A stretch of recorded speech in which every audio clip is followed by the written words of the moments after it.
এই বিষয়টি একটি অদ্ভুত আমার কাছে চোখে পড়ছে। একটি আমাদের প্রতিবেশী দেশ, আমাদের এলাকা সেন্ট মার্টিন, সেখানে মানুষকে ঢুকতে দেবে না, দীর্ঘদিন থেকে তারা এখানে হামলা চালিয়ে যাচ্ছে। সরকার যেখানে কোস্টগার্ড শুনলাম তারা সরে আসছে, পরে আবার তারা বিভিন্নভাবে একেবারে আমাদের ভূখণ্ডে চলে আসতে চাচ্ছে। আমাদের সার্বভৌমত্বের উপর হামলা হচ্ছে। সেনাবাহিনী, নৌবাহিনী, আমাদের বিমান বাহিনী অনেক শক্তিশালী, অনেক কিছু আমরা শুনি, কিন্তু তাদের কোনো ভূমিকা আমরা দেখছি না। এখন মানুষ নিরাপত্তাহীনতায় ভুগছে, দুঃখজনক। সরকারের একটা দায়িত্ব আছে তো। এর আগে প্রায় 1 মিলিয়ন রোহিঙ্গাকে আমাদের দিকে ঠেলে দেওয়া হলো, তখন বিভিন্ন অজুহাতে আমরা মানবতা হয়ে গেলাম করতে গিয়ে তাদেরকে রক্ষা করলাম না, কিন্তু আমাদের ঘাড়ে তাদের বোঝাটা নিলাম। এখন তারা দেশ দখল করা, সেটাও একটা সার্বভৌমত্বের উপরে হামলা ছিল। আমি মনে করি আমাদের দেশে জোর করে ঢুকিয়ে দেওয়া হচ্ছে লোক, সেখানে তাদেরকে বাধা দেওয়ার একটা প্রয়োজন ছিল। নাহলে এই সমস্যা এখন আমাদের ঘাড়ে, একটা ওভার পপুলেটেড কান্ট্রি আমরা, সেখানে আবার বড় একটা সমস্যা। এখন যদি তারা আবার আমাদের ভূখণ্ডেই দখল করে ফেলে, সেন্ট মার্টিনই তাদের কন্ট্রোলে নিয়ে ফেলে, সরকার কি করবেন আমরা জানি না। এটা আবার কোন মহত্বের পরিচয় দিয়ে ডিক্লেয়ার করা হবে কিনা, যেটা আমরা এই কারণে, মহত্বের কারণে এটা ছেড়ে দিলাম, এটা ভেবে আমরা শঙ্কিত। আমাদের সার্বভৌমত্ব রক্ষা করা সরকারের দায়িত্ব, এবং আমি মনে করি, আমি সংসদ থাকলে এই কথাটা তুলে ধরতাম। সংসদে এখন বক্তব্য দেওয়া উচিত সরকারের তরফ থেকে, বা সংসদের বাইরে বক্তব্য দেওয়া উচিত কী হচ্ছে, কেন হচ্ছে, এবং ওনারা কী করছেন। আমরা উৎকণ্ঠিত, জনগণ এর উত্তর চায়। এটা হলো আমার সেন্ট মার্টিন সম্পর্কে এবং মিয়ানমারের আগ্রাসী মনোভাব সম্পর্কে এবং আগ্রাসী কর্মকাণ্ড সম্পর্কে আমার বক্তব্য। স্যার, আরেকটি বিষয় জানতে চাই। এবারের বাজেটে সরকারের বৃহৎ একটি আকারের বাজেট হয়েছে, সেই বাজেটে রংপুরের শূন্য বাজেট অর্থ দিয়েছে। গণমাধ্যম বলছে আপনি জাতীয় পার্টি সরকারের বিরুদ্ধে কথা বলেছে বিধায় উত্তরাঞ্চল মত দেয়নি, এই বিষয়টি কীভাবে দেখছেন? বাজেট সম্পর্কে আমি একটু বিস্তারিত কিছু বলতে চাই, অবশ্য আমি সংসদে এগুলো তুলে ধরব। বাজেটটা আমাদের সবাইকে হতাশ করেছে, এটা পরিষ্কার কথা। যে আমাদের দেশে এখন অর্থনৈতিক সংকট একটা চরম পর্যায়ে আছে। স্বাধীনতার পরে কোনো সময় এরকম অর্থনৈতিক সংকট আমাদের হয়েছে বলে আমার ব্যক্তিগতভাবে ধারণা নেই, এবং এই সংকটের সিংহভাগটাই তৈরি করেছে বর্তমান সরকার। খুব উচ্চাভিলাষী কিছু প্রয়োজনীয়, অপ্রয়োজনীয় এবং প্রজেক্ট করা হয়েছে, মেগা প্রজেক্ট করা হয়েছে, যেগুলোর সবগুলোতে মূল্য অনেক বৃদ্ধি করা হয়েছে। ইন্টারন্যাশনাল যে কোনো জায়গার চেয়ে বেশি মূল্যে করা হয়েছে, যে সময় করার কথা তার চেয়ে অনেক দীর্ঘ সময় ধরে করা হয়েছে। এগুলোতে বিরাট একটা অপচয় হয়েছে বলে আমরা বিভিন্ন তরফ থেকে আমরা অভিযোগ পাই। সেই পরিস্থিতিতে যে সারা বিশ্বে যখন কিছুটা হলো অর্থনৈতিক মন্দা, সেখানে আমাদের এখানে আরও চরম আকার ধারণ করেছে। সারা বিশ্ব কিন্তু তাদের মন্দা যে কোনোভাবেই ট্যাকেল করার জন্য চেষ্টা করছে, এবং আমরা দেখছি যে অনেকটা তারা সমর্থ হয়েছে। তাদের আমাদের দেশে এখন মূল্যস্ফীতি একটা বড় সমস্যা, জিনিসপত্রের দাম হু হু করে বাড়ছে, সাধারণ লোক সেটার সঙ্গে কুলিয়ে উঠতে পারছে না। জীবনযাত্রা মানুষের দিনকে দিন মধ্যবিত্ত, এমনকি শুধু দরিদ্র নয়, নিম্নবিত্ত, মধ্যবিত্তরা পর্যন্ত আজকাল সংসার চালাতে হিমশিম খাচ্ছেন। আমরা দেখছি যে সরকার কতগুলি এই ওএমএসের চাল দিচ্ছেন, কোনোখানে টিসিবির কার্ড দিচ্ছেন, কি দিচ্ছেন, সেখানে লম্বা লাইন, সামান্য যতক্ষণ থাকে সেখানে কিন্তু বিনা পয়সা দেওয়া হচ্ছে না, পয়সা দিয়ে কেনার জন্য মধ্যবিত্ত মানুষরা মুখ লুকিয়ে যাচ্ছেন। এই মূল্যস্ফীতির ব্যাপারে এনারা যেটা বলছেন, আমি যেটা পরে বলছি, এটা একেবারেই মূল্যস্ফীতিকে আর উস্কে দেওয়ার ব্যবস্থা করেছেন। তারা ট্যাক্স বাড়িয়ে দিয়েছেন, 70,000 কোটি টাকা বেশি ট্যাক্স আদায় করবেন বলছেন এটা। এবং বর্তমান যে ট্যাক্স কাঠামো, তার মধ্যে বেশিরভাগ 4,80,000 কোটি টাকার মধ্যে প্রায় 60% বেশি তার হচ্ছে পরোক্ষ কর, মানে সাধারণ জনগণের উপর চাপিয়ে দেওয়া হচ্ছে, এবং কোনো কোনো জায়গায় কর ছাড় দেওয়া হচ্ছে। আমরা দেখেছি এই কর ছাড়ের সুফল ব্যবসায়ীরা পায়, ভোক্তারা পায় না। আর কোনো কোনো জায়গায় আমাদেরকে ট্যাক্স বাড়িয়ে দেওয়া হচ্ছে। এটা 100%-এর বেশি, 200% জনগণের ঘাড়ের উপর চেপে বসে। দরকার যতটুকু বাড়াক তার চেয়ে বেশি বিজনেসম্যানরা বাড়িয়ে দেয়। এখানে দ্রব্যমূল্য নিয়ন্ত্রণের কোনো ব্যবস্থা আমরা দেখছি না। সরকার বলছেন আমরা সংকুচিত অর্থ সরবরাহ বা মুদ্রানীতি নেব, তাতে করে মানুষের ডিম্যান্ড কমে যাবে ইত্যাদি। যেখানে মার্কেট, সেটা ইউরোপ আমেরিকাতে হতে পারে, যেখানে মার্কেট ফ্রি, আমাদের দেশে মার্কেট কন্ট্রোল করে সিন্ডিকেট। আমরা পরিষ্কারভাবে বুঝতে পারছি যে সিন্ডিকেট যে মূল্য নির্ধারণ করে দিবে এবং তারা সরবরাহ যেহেতু তারা কন্ট্রোল করবে, সেখানে এই মুদ্রা সংকোচন নীতি কোনো কাজে আসবে না। এবং আরেকটা হলো চাঁদাবাজি, ঘাটে ঘাটে চাঁদাবাজি, এবং যার জন্য যে মুদ্রাস্ফীতি হবে, উৎপাদন খরচ বা ইম্পোর্টেড খরচ যদি বেশি হয় এবং তারপরে যদি সিন্ডিকেটরা এই সরবরাহ কন্ট্রোল করে, তাহলে জনগণ এর সুফল কোনো সময় পাবে না। সাধারণভাবে যে মূল্যস্ফীতি বাড়তেই থাকবে, জনগণের ঘাড়ে বোঝা চলতেই থাকবে। আমরা মনে করেছিলাম যে এই ব্যাপারে সরকার এবার অন্ততপক্ষে নো ট্যাক্স ইনক্রিমেন্ট এইটুকু একটা ডিক্লারেশন দিয়ে খরচ কমিয়ে যে কোনোভাবে এইটাকে উদ্ধার করার চেষ্টা করবেন, এবং আয় বাড়িয়ে যে ট্যাক্স আছে তার মধ্যে অনেক দুর্নীতির মাধ্যমে চলে যাচ্ছে। আয়কর যেটা সরাসরি ট্যাক্স, সেগুলোতে বেশিরভাগই ফাঁকিবাজি হচ্ছে। বড় বড় বিজনেসম্যান যারা হাজার হাজার কোটি টাকার মালিক, তারা হাজার হাজার টাকা পর্যন্ত ট্যাক্স দিতে চাচ্ছেন না। সেগুলোর দিকে দিয়ে ট্যাক্স আদায় করার একটা নেওয়া উচিত ছিল, আমরা সেই উদ্যোগ এখানে দেখছি না। এবং তারা এই ট্যাক্স আদায় করতে না পারলে যেটা হবে সেটা হলো, যদি আদায় না করে এবং মানুষের জনগণের উপরে আবার তারা হয়তো সম্পূর্ণ খরচটা তারা দিচ্ছে, কিন্তু ঘাটতি বাজেট, এবং সেটা ব্যাংকের থেকে বড় অঙ্কের একটা লোন নিয়ে নিচ্ছে। 1,16,000 বা 60,000, 1,60,000 কোটি টাকার মতো তারা এই লোকাল ব্যাংক থেকে নেবে। আবার যদি বেশি করে নিতে হয়, তাহলে সাধারণ যারা ব্যবসায়ী তারা লোনের জন্য টাকা পাবে না, তাহলে তাদের ব্যবসা চলবে না, ইন্ডাস্ট্রি হবে না, জব ক্রিয়েশন হবে না, আনএমপ্লয়মেন্ট আরও বাড়বে। সেই কাজে আমাদের আরেকটা সমস্যা হলো আনএমপ্লয়মেন্ট। 30 থেকে 40% যুবক আজকাল কোনো কাজের মধ্যে নেই, তারা ট্রেনিংয়ের মধ্যে নেই, তারা স্কুল কলেজে নেই, তারা কোনো চাকরিতে নেই। কিন্তু তাদের জন্য বা আরও যে প্রায় 4 কোটি 5 কোটি লোক বেকার, তাদের জন্য এই কোনো সমাধান নেই। যেহেতু ব্যবসা বাণিজ্যের যেটা বাড়ানোর জন্য যেটা দরকার ছিল সেগুলো নেই। আমাদের দেখা যাচ্ছে যে আমাদের যে গ্যাসের দাম বাড়ছে, বিদ্যুতের দাম বাড়ছে, ইন্ডাস্ট্রি চালাতে পারছে না। কাজে যারা ইন্ডাস্ট্রি চালাচ্ছে তাদেরই এখন বন্ধ করে দেওয়ার অবস্থা হয়ে গেছে। তারা ডলার পাচ্ছে না, ইম্পোর্ট করতে পারছে না, র মেটেরিয়াল ইম্পোর্ট করতে পারছে না, তাদের স্পেয়ার পার্টস অটোমেটিক্যালি তারা মিল ফ্যাক্টরিতে অনেকের লস হয়ে যাচ্ছে, গ্যাসের অভাবে বন্ধ হয়ে যাচ্ছে, লোকের আর বেকারত্ব বাড়ছে। কাজে বেকারত্ব বাড়ানোর ব্যবস্থা করা হয়েছে। আর সাধারণভাবে যেটা এখন আমাদের ডলার সংকট, যার জন্য যে এক্সপোর্ট বাড়াতে হবে, সেটার আমরা কোনো সংস্থান দেখছি না।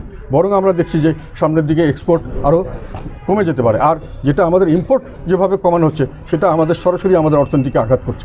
ইম্পোর্ট অনেক এসেনশিয়াল জিনিস ইম্পোর্ট হচ্ছে না, তার ফলশ্রুতিতে জিনিসপত্রের দাম বাড়ছে অনেক, এবং ইন্ডাস্ট্রি অনেকগুলো বন্ধ হয়ে যাচ্ছে। এটা একটা কারণ। ডলারের দাম, যেহেতু ডলার আমরা আর্ন করতে পারছি না, অটোমেটিক্যালি আমাদের ডলারের ডিমান্ড বেশি, ডলারের দাম বাড়ছে, টাকার অবমূল্যায়ন হচ্ছে। এগুলো হলো সমস্যা। সরকার এগুলোর সমাধানের কোনো বন্দোবস্ত করছেন না, বরং এগুলো যে ব্যবস্থা তারা করছেন, এগুলো দিনকে দিন আরও উস্কে দেওয়া হচ্ছে। মূল্যস্ফীতি বাড়বে, বেকারত্ব বাড়বে, ডলারের মূল্য আরও বাড়বে, এবং সাধারণভাবে দেশের ডলার সংকট আরও বেশি হতে থাকবে। সেটার জন্য আমরা চেয়েছিলাম একটা হলো, আর আয়করের জায়গায় তারা যেটা করেছেন 30% স্বাভাবিক লোকদের জন্য, আর 15% দিয়ে অবৈধ কালো টাকাকে বৈধ করা। এটা একটা দুর্বৃত্তায়নকে সহায়তা করা। যদি তার জন্য ট্যাক্স সরকার কালেক্ট করতে চান, এইসব এরা হলো সরকারের ঘনিষ্ঠ লোক, তারাই ঋণ খেলাপি, তারাই বিভিন্নভাবে ব্যাংকের টাকা বিদেশে পাচার করছে, তারাই বিভিন্নভাবে সরকারকে কর বঞ্চিত করছে। তাদেরকে একটা সুযোগ দিয়ে একটা দুর্বৃত্তায়নের সহায়তা করা হচ্ছে। যদি করতে হয় 30% যদি সাধারণ লোক দেয়, এদের কাছ থেকে 60% নেওয়া উচিত ট্যাক্স, যদি দিতেই চান, আমরা মনে করি। তো এখন আমরা দেখছি যে এটা ছাড়াও বিভিন্ন জায়গায় যারা টাকা পাচার করছেন, তার জন্য আমরা একটা অফশোর ব্যাংকিং করেছি। এই অফশোর ব্যাংকিংয়ের কাজ হলো ওই অর্থগুলোকে বৈধ করা। তার মানে দুর্বৃত্তকে বিভিন্নভাবে সহায়তা করা হচ্ছে এই সরকারের আমলে, এবং দুষ্টের পালন করা হচ্ছে, শিষ্টের দমন করা হচ্ছে। সরকার অনেক ব্যাপারে অনেক বড় বড় কৃতিত্ব নিতে চান। যেমন একটা করে করোনা বিরাটভাবে সাকসেস হয়েছে। কিসের সাকসেস হয়েছে? করোনার সময় কত লোক মারা গেছে তার হিসাব সরকারের কাছে তেমনভাবে নেই। যেটা প্রচার করা হয় তার চেয়ে অনেক বেশি লোক মারা গেছে। তারপরেও যারা বেঁচে ছিল, অনেকে মারা গেছে, তাদের লোক তারাও বুঝতে পারেনি, বা অনেকে প্রচার করেনি যে তারা করোনায় মারা গেছে। তারা মনে করছে অসুখ বিসুখ হয়ে গ্রামের লোক মারা গেছে। এইরকমভাবে প্রচুর লোক মারা গেছে। এবং আমাদের দেশের মানুষ সাধারণত রোদে থাকে, বিভিন্নভাবে কষ্টে থাকে, তারা সারাদিন নিজের ইমিউনিটি শক্তি তাদের অনেক বেশি থাকে। এই কারণে আমাদের দেশে করোনা সেভাবে আঘাত করতে পারেনি। আর করোনা যে টিকার কথা বলেন উনি, ফ্রি টিকা দেওয়া হয়েছে সরকার থেকে বলা হয়। এটা হচ্ছে ফ্রি টিকা তো সব দেশেই প্রায় দিয়েছে।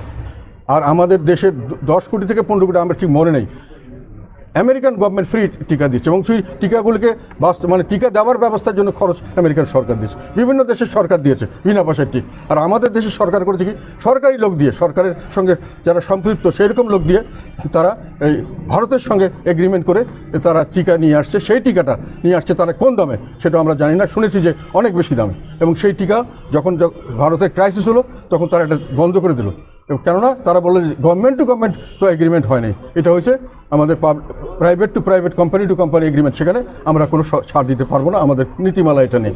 কেন আমরা প্রাইভেটের সঙ্গে কিনতে গেলাম, কেন আমরা গভর্নমেন্ট টু গভর্নমেন্ট কিনলাম না? তার মানে ব্যক্তিগত কিছু লোককে সুবিধা দেওয়ার জন্য। সরকারি পয়সা তো অপচয় হচ্ছেই, তারপরে ফ্রি দেওয়া হয়েছে, এটা তো জনগণের টাকা দেওয়া। এর মধ্যে বেশিরভাগ আমাদের ইয়ে থেকে আসছে, বেশিরভাগ আসছে, বেশিরভাগ মানুষের অনেক দেশ থেকে এসছে, কাজে এটা ফ্রি দেওয়া এটা বিরাট কোনো কৃতিত্ব না। আর একটা কৃতিত্ব দেওয়া হয়, আমরা অনেক বিদ্যুৎ উৎপাদন করেছি। আমরা 15,000, আমাদের দরকার 30,000 বিদ্যুৎ উৎপাদন। কী করেছেন উৎপাদন করে?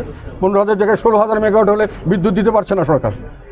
তার মানে 30,000, এই যে 15,000 বেশি মেগাওয়াট উৎপাদন করেছেন, সেটা দিয়ে কী করছেন? সেটাকে বসিয়ে বসিয়ে আপনার ক্যাপাসিটি চার্জ দিচ্ছেন, যেখানে আপনার ডিমান্ডের সময় সাপ্লাই করতে পারছেন না, ডিমান্ডও নেই এত। তো 30,000 করছেন, আরও পারবেন। গতবার 32,000 কোটি টাকা দেওয়া হয়েছে, এবার 40,000 কোটি টাকা ভর্তুকি দেওয়া হবে। এগুলো সরকারের অপচয় এবং দুর্নীতি, এগুলোর ঘাড় সরকার জনগণের ঘাড়ে পড়ছে। তার জন্য এবার দাম বাড়িয়ে দেওয়া হচ্ছে বিদ্যুতের। বিদ্যুতের দাম বাড়ানোতে সাধারণভাবে সর্বস্তরের মানুষ এর মধ্যে, যারা বিদ্যুৎ ব্যবহার করুক আর না করুক, বিদ্যুৎ ব্যবহার যারা করেন না তাদেরকেও আপনার জিনিসপত্র কিনে খেতে হয়, ইন্ডাস্ট্রির সব দাম বেড়ে যাচ্ছে। একইভাবে গ্যাস, তাদের যেখানে বাংলাদেশে 2001 সালে গ্যাস পাওয়া গেছে প্রায় 32 ট্রিলিয়ন কিউবিক পাওয়া গেছে, তারপর আবার 18 সালে আবার রিঅ্যাসেস করে 34 ট্রিলিয়ন কিউবিক পাওয়া গেছে। সেই গ্যাস উত্তোলনের কোনো ব্যবস্থা করা হয়নি, বরং গ্যাস কিনে আনার ব্যবস্থা করা হয়েছে। এবং এমনভাবে কিনে আনা হয়েছে যে গ্যাস এখন আমরা ওই এমন নরবরে ইনফ্রাস্ট্রাকচার যে আমরা এমনিতেই এখন প্রায় 1/4 মতো আমাদের শর্টেজ, আরও শর্টেজ হয়ে গেছে সাপ্লাইয়ের জন্য। আর এখানে একটা গ্যাস ফিল্ড যেগুলো থেকে সাপ্লাই করছে তার একটা অলরেডি এক্সস্টেড হয়ে গেছে, এটা যে কোনো সময় বন্ধ হয়ে যাবে। ফলে গ্যাসের জন্য আমরা একটা বড় সংকটে পড়তে পারি, এবং গ্যাস সংকটের কারণে বিদ্যুৎগুলো কেন্দ্রগুলো বন্ধ হয়ে যেতে পারে। এই যে মিসম্যানেজমেন্ট, যার জন্য আমাদের দেশের মানুষকে বেশি পয়সা দিতে হচ্ছে এই ইয়ের মাধ্যমে, এই বিভিন্ন বাজেটে ট্যাক্সের মাধ্যমে আদায় করা হচ্ছে, লোন নেওয়া হচ্ছে, এমনভাবে লোন নেওয়া হচ্ছে যে আমাদের যে খরচ, টোটাল খরচ তার 1/4, 4,65,000 কোটি টাকা হলো টোটাল আমাদের ব্যয়, অ্যাডমিনিস্ট্রেশনের ব্যয়। সেখানে 1,13,000 কোটি টাকা শুধু সুদ দিতে হচ্ছে, সুদ। আবার এবারও নেওয়া হচ্ছে প্রায় 2,56,000 কোটি টাকা সম্পূর্ণ লোন, তার মধ্যে 90,000 কোটি টাকা ব্যবহার করবে, 1,12,000 বা 13,000 কোটি টাকা নিচ্ছে। ওই লোন দিয়ে লোন শোধ করে অভ্যন্তরীণ বিদেশি লোন শোধ করা হচ্ছে। আর 1,13,000 বা 30,000 কোটি টাকা ব্যাংকের থেকে লোন নেওয়ার জন্য করেছে। ওরা লোন নিয়ে ঘি খাবেন এবং জনগণের কাছে সব বোঝা চাপিয়ে দেবেন। আর যেটা নিয়ে ক্রেডিট করবেন বলছেন, সেগুলো হলো ডিসক্রেডিট, সেটা লজ্জার এবং সেটা দুর্নীতির বিবরণ। তো আমরা মনে করি যে এই বাজেটের পরবর্তীকালে সরকার যদি এটা এইভাবে চালিয়ে দিতে চান, আমরা মনে করি যে দেশের জনগণের আরও দুর্ভোগ বাড়বে। আমরা চেয়েছিলাম ট্যাক্স বাড়াবেন না, টাকা আদায় করার চেষ্টা করেন, বড় লোকদের থেকে টাকা বেশি আদায় করার চেষ্টা করেন, আর দরকার হলে ডেভেলপমেন্ট বাজেট কমিয়ে দেন। সব ডেভেলপমেন্ট বাজেট আমার দরকার নেই, এগুলোতে টাকার অপচয় হয়। রোডস অ্যান্ড হাইওয়েতে যেগুলো হচ্ছে তার অনেক বিশেষজ্ঞের মধ্যে 50-60% ওয়েস্ট হচ্ছে, সেগুলো বন্ধ করুন। এবং সাধারণভাবে জনগণকে রেশনের সুবিধা দিন, রেশন, যার মাধ্যমে ABCD ক্যাটাগরি করে সমস্ত লোক যাতে রেশন কার্ডে একটা রেশন উইকলি বা পেতে পারে, তার বন্ধ করে লোককে বাঁচানোর ব্যবস্থা করেন, তাহলে মানুষ বাঁচবে। সেখানে কিন্তু কোনো দেওয়া হয়নি। ওই কতগুলো কার্ড দেওয়া হবে, সেই কার্ডের বানানো হচ্ছে 10%, এর মধ্যে বেশিরভাগ অপচয় হচ্ছে। আমরা বলছি যে কার্ড দেওয়া হচ্ছে, এই কার্ডের হিসাবও আমরা পাচ্ছি না, কাকে কাকে দেওয়া হচ্ছে। এর মধ্যে অর্ধেকের বেশি তাদের নিজস্ব লোককে দেওয়া হচ্ছে, আওয়ামী লীগের লোককে, এবং যারা দরিদ্র নয়, যারা দরিদ্রের হিসাবে তারা পাওয়ার উপযুক্ত নয়, যারা দরিদ্র পাওয়ার উপযুক্ত তাদের কিছুই দেওয়া হচ্ছে না। তো আমরা চাই যে রেশন কার্ডের ব্যবস্থা করা হোক, এগুলো আমাদের দাবি সরকারের কাছে। এবং আমরা চাই বাজেটে তার প্রভিশন রাখা হোক, দেখানো হোক স্পষ্টভাবে যে আমরা দিব, আগে ফুড ডিপার্টমেন্ট দিত, যে ডিপার্টমেন্ট থেকে দেন। আমরা লাইনে দাঁড়িয়ে রাস্তার মধ্যে মধ্যবিত্ত শ্রেণীর মানুষ এটা নিতে পারে না। এবং মানুষ কার্ড দিয়ে যে সামান্যতম দেওয়া হয়, কোন সময় যখন ইচ্ছে তখন দেওয়া হয়, এবং যেটার মধ্যে অর্ধেকের বেশি দলীয় লোককে দেওয়া হয়, সেই কার্ড সিস্টেমে আমরা চাই না। কার্ড সিস্টেমে কাকে দিয়েছেন প্রচার করুন, তাহলে আমরা বুঝবো কাকে কে দেওয়া হয়েছে, এবং অপচয় আমরা রোধ করতে চাই। তো আমার মনে হয় সামনের দিকে বাজেটে এই কথাগুলি খুব আমাদেরকে যথেষ্ট হতাশাব্যঞ্জক বাজেট, এবং এই বাজেটটা দুর্বৃত্তায়ন সহায়ক বাজেট আমরা মনে করি। বিভিন্নভাবে দুর্বৃত্তায়নকে উৎসাহিত করা হচ্ছে, এবং দুষ্টের পালন করা হচ্ছে, শিষ্টের দমন করা হচ্ছে, বিভিন্ন নীতিতে এইভাবেই করা হচ্ছে। এবং সরকারের আশেপাশে কিছু লোক, ধনী লোক এবং যারা অতি ধনী থেকে, বাংলাদেশ এখন অতি ধনীতে পৃথিবীর মধ্যে শ্রেষ্ঠ নাম্বার 1 হয়েছে, অতি ধনী তৈরি করা হচ্ছে বাংলাদেশে সবচেয়ে বেশি সারা বিশ্বের মধ্যে। এইরকম বৈষম্যের একটা দেশ তৈরি করা হয়েছে, নিজস্ব লোকদের মাধ্যমে লুটপাট করে একটা দেশকে একটা ফকির করে দেওয়া হচ্ছে এবং সাধারণ মানুষ এর কষ্ট ভোগ করছে। ধন্যবাদ, থ্যাংক ইউ।